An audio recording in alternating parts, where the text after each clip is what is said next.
what's up Katrops? Mag-a-upload na naman ako ng isang bagong videos, no?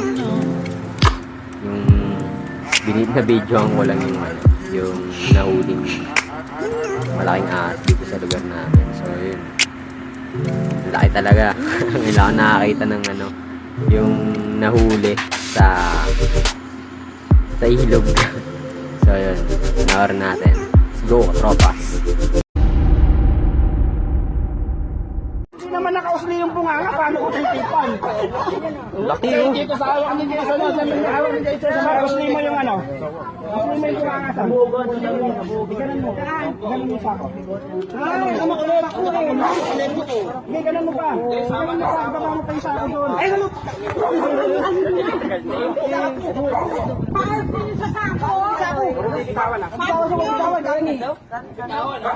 Naman ko, laking dito, no? Ano ka tabi ngayon na son? Sinagawa niya eh.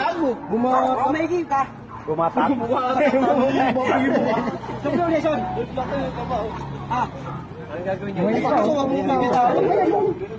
Ano? Ito na. Papawal yan. Kinang ino. Yan. Pakihawin mo nga yung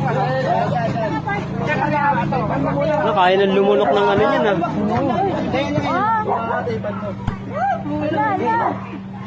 Hindi, wala namang yan, wala namang rabies. Wala namang rabies.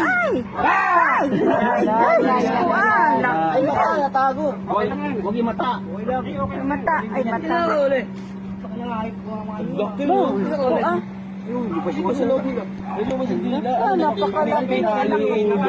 Hoy, parang pa siya, kulang pa yan. Hindi na yung lalabas. Wala na. So yung what's up Katropas, no? Panood nyo, no? Ang laki, no? So, yun, siguro ang ganda na lang muna. Kasi pinutol ko na yung video kasi may trabaho pa ako nung araw na yun. So, yun, sana nagustuhan nyo. Tsaka alam ko naman na shock din kayo. No, so yun, sana support nyo tong YouTube channel ko para mas marami pa akong may upload na bagong videos na palagay ko naman matutuwa kayo o mamamanga. So yun, maraming salamat Katropas. So yun,